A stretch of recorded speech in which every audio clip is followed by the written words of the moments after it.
si aan barnaamijkayga siyaasadeed ee ku aadan xilka soo socda ee madaxweynenimada aan idinkugu soo bandhigo taasoo aan aaminsanahay inaan wada garwaaqsannahay inay tahay marxalad aad iyo aad muhiim u ah una baahan dadaal iyo wada shaqayn ka badan intii hore mudanayaal iyo marwooyin waxaan soo marnay maraaxil kala duwan ilaahay subxaanahu wa tacaala waxaan uga mahad celinaynaa maanta inaan joogno meel aan ka hadlayno maalmo iyo saacado inay nooga dhiman tahay doorashooyinka waxaan ka aaminsannahay doorashooyinka Soomaaliya inay yihiin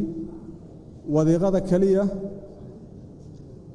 keeni karta in siyaasad degan iyo horumar oo ka dhaca dalkan isla markaasna xooji karta dawladnimada marka waxaan rabaa inaan uga mahad celiyo cid kasta oo gacan ka geysatay doorashadaanu inay dhacdo aan ognahay xilligeedii wax badan inay ka dib dhacday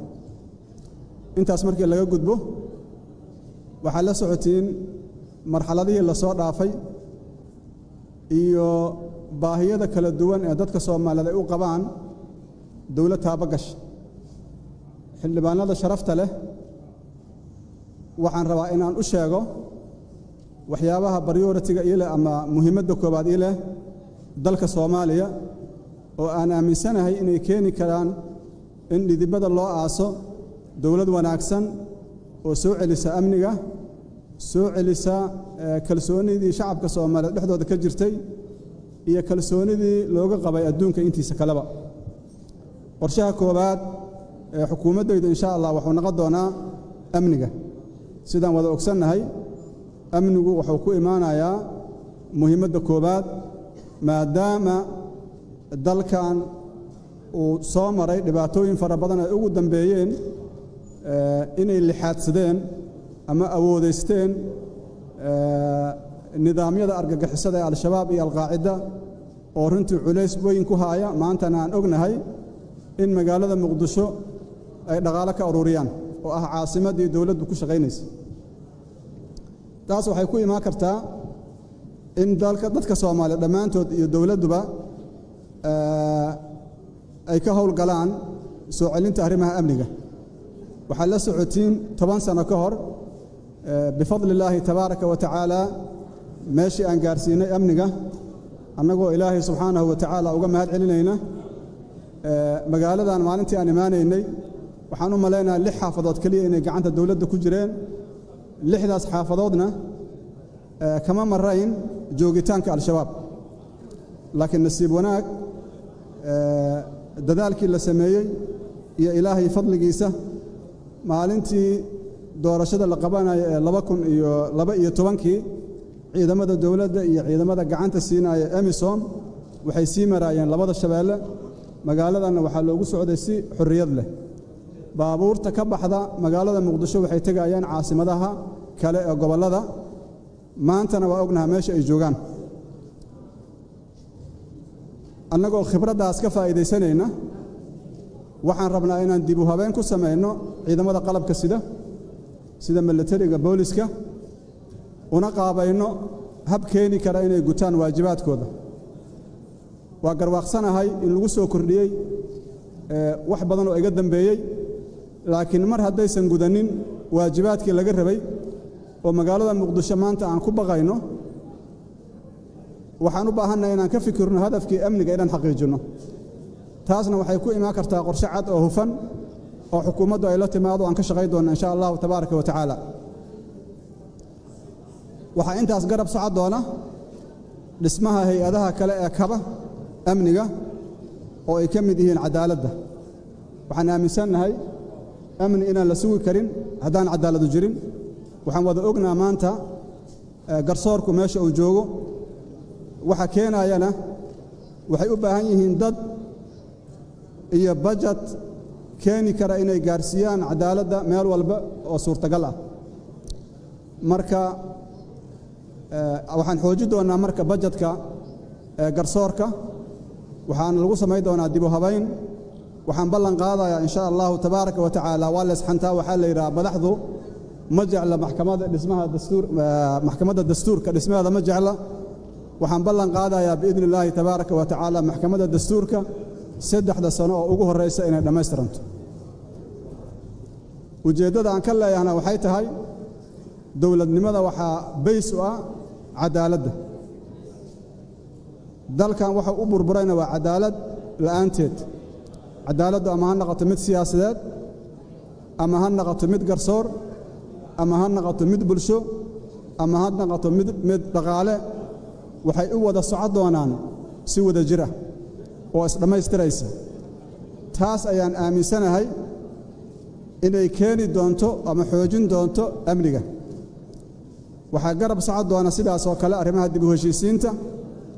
oo aanu arko aad iyo aad inay muhiim u yihiin dalkan maadaama uu soo maray burbur iyo dagaallo sokeeye baahi badan wuxuu u qabaa dib u heshiisiin dhab ah oo ay hoggaaminayso dowladdu ka dhacda gobollada dalka dhammaantood ay ka wada qayb qaataan isimada culummada haweenka iyo dhallinyarada waxgaradka iyo ganacsatadu ay ka wada qayb qaataan ummadda Soomaaliyeed waxaan aaminsanahay inaysan baahi u qabin qabiil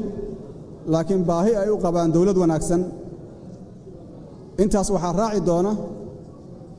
dib u dhiska hay'adaha dawladda oo aan rabno inay xaqiijiyaan inay u adeegaan bulshada Soomaaliyeed taas ayaa waxay keeni doontaa dadku inay ka maarmaan inay qabiilka u dacwoodaan ama ay u dacwoodaan hay'adaha sharciga ka baxsan sida al-shabaab iyo al-qaacida oo aan ognahay culays badan inay ku hayaan waxaan kor u qaadi doonaa kalsoonida dadka Soomaaliyeed dhexdooda ka jiri jirtay oo qorshaha dawladda number 1 asaguna ka ah sababtuna waxay tahay dawladnimadu waa inay dhistaa kalsoonida dadka dhexdooda ah meesha in badan oo siyaasiyiin ay ku mashquulaan ummadda inay kala geeyaan aniga xukuumaddeedu waxay ku mashquuli doontaa inay midayso dadka Soomaaliyeed ahdaaf waaweyn oo xaqiijinayaan oo keeni karta inay awoodooda fikir awoodooda waxqabad isugu geeyaan ayay la imaan doontaa biidnillaahi tabaaraka wa tacaala waxaan rabaa inaan u gudbo arrimaha dhaqaalaha oo asagana aan aaminsanahay inuu qayb ka yahay soo celinta amniga nuqdooyinka aan soo sheego oo dhan iyo barnaamijka dawladdeedu ama xukuumaddeedu dhammaantood waxay u adeegi doonaan arrimaha amniga sida aan soo sheegnay dib u heshiisiinta iyo fidinta cadaaladda iyo kor u qaadidda kalsoonida dadka ka dhex jirta waxay kor u qaadi doonaan arrimaha amniga waxaan rabaa meeshaas inaan uga gudbo arrimaha dhaqaalaha oo iyaguna laba maarmaan ama tiir weyn u ah in dadka Soomaaliyeed laga fikiro dakhligooda in kor loo qaado midda ugu horeysa waa si dardargelinta arrimihii deen cafinta oo adugtiin inay dib u dhaceen culays badan ay ka soo laabteen waxay noqon doontaa tilaabada koobaad ee xukuumadda ay qaadi doonto in arrintaas ay ka shaqeyso sidaas oo kale in kor loo qaado wax soo saarka dalka sida beeraha kalluumaysiga iyo waxyaabaha kale oo la midka ah waxaa garab socon doona insha Allah tabaaraka wa tacaala arrimaha ganacsiga taasoo aan ognahay inay dadka Soomaaliyeed aad iyo aad ugu tiirsan yihiin arrimaha ganacsiga aqoon fiican ay u leeyihiin loogana yaqaan adduunka dad hal abuur leh waxaan fududay doonaa hab kasta oo keeni kara dhaqaalaha dalka ama ganacsigu inuu kor aado ama kor u socdo waxaan yaray doonaa caqabaadka ay kala kulmaan nidaamka ayaan fududay doonaa waxaan u sameey doonaa ganacsatada yaryarka dhiirigelin halkaas waxaan rabaa inaan uga gudbo qodob kale oo asaguna muhiim ah oo ah waxbarashadu ayadana waxay ka mid tahay waxyaabaha muhiimka ah ee xukuumaddayda ay xoogga saari doonto waxaan ognahay dadka Soomaaliyeed maanta jooga waxay u badan yihiin dhalinyaro mana helaan waxbarashada ay u baahnaayeen ma xasuusto ilaa hadda hal iskuul ama hal jaamacad oo dawladdu ay leedahay oo lacag la'aan ah dadka halka inta fadhiya inta waaweyn aan dhaho intooda badan waxay wax ku soo barteen waxbarasho lacag la'aan ah marka waxaan suuro geli doonaa insha Allah tabaaraka wa tacaala waxbarashadu inay noqoto lacag la'aan isla markaasna kor loo qaado tayada lana gaarsiiyo dhalinyarada Soomaaliyeed meel ay joogaan waxaan la soconaa dhalinyarada Soomaaliyeed maanta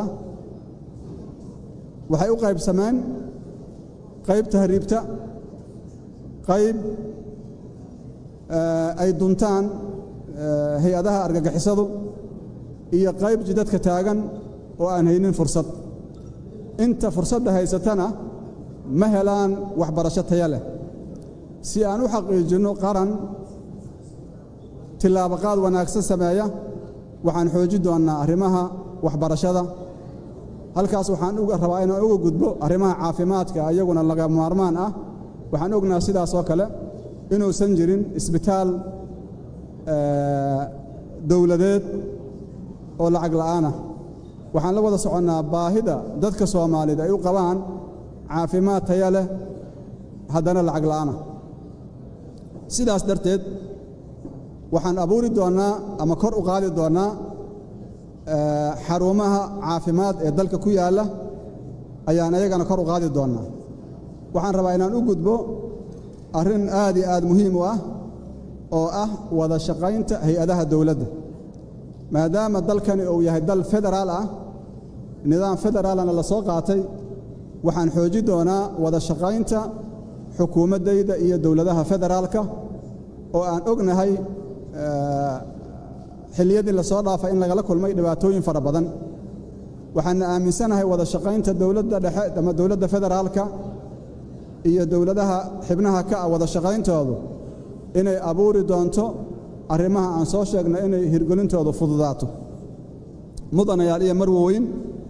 waxaan idin ballan qaadayaa haddii aan ku guulaysto tartanka madaxweynenimada ee soo socda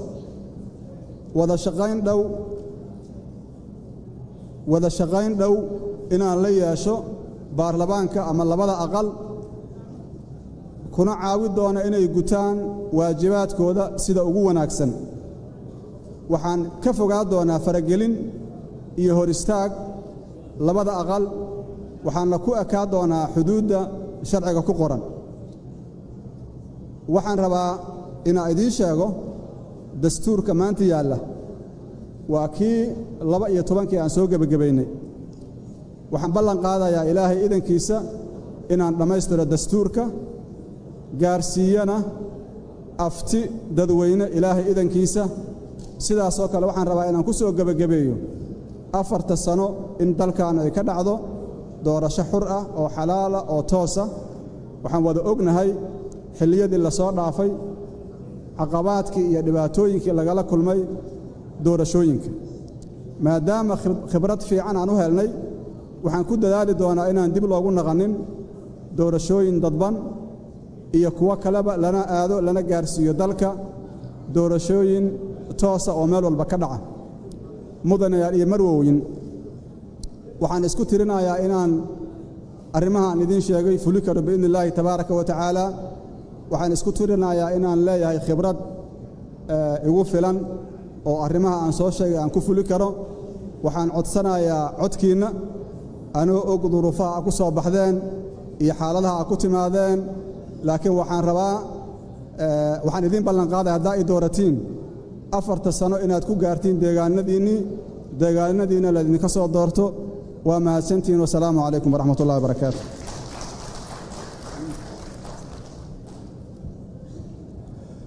مشرح